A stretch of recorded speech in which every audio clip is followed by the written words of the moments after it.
My name is Alexander DiGiovanni. I am a digital art teacher here at Ocean Township High School. When I went to college, I studied graphic design. I had every intention on being a graphic designer before anything else, and worked as a graphic designer since graduating, and slowly went into teaching afterwards. And I've always kind of gravitated more toward digital tools.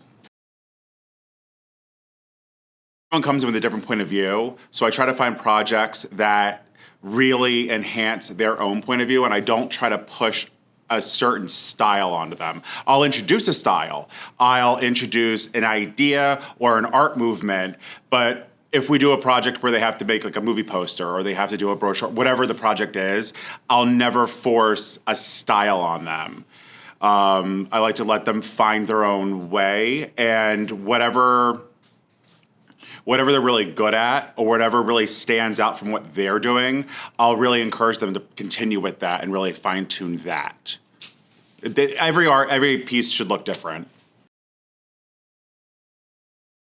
And personally, I actually love to use pen and ink. I'm really into Copic markers, really love to do ink washes. If I'm working digitally, I really like Procreate. It's really intuitive, it works really well. They draw what they think they see and they don't draw what they actually see.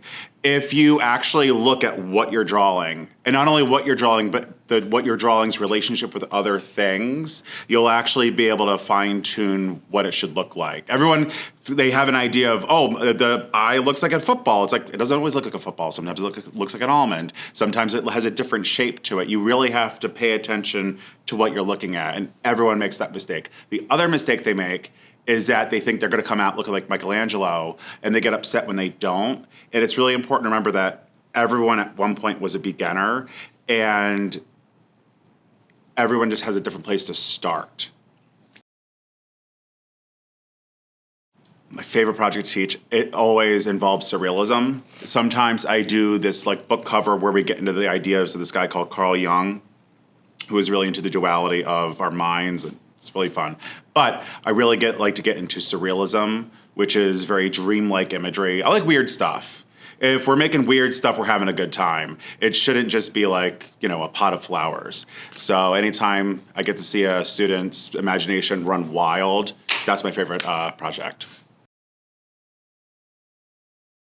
Oh, that it's AI. We had a whole thing last year at Teen Arts where I had students spend 14, 15 hours on a project, and our judge actually thought it was AI, and that she just like put a prompt in and that's what happened. And I think a big misconception of digital art is that, oh, you just bring in some images and you click and bippity boop and it's done. And it's like, no, there's a lot of time that goes into it. It's just a different medium. But if you have an acrylic painting, oil painting, or a digital painting, it doesn't mean that there's less work that went into the digital. It's just a different medium. I think it's the moment I see a student and it clicks and they have that moment. That's amazing. Also, watching a student develop their own style and watching a student really discover their own joy for doing this. It doesn't happen a lot, but when it does, it's great. Great question.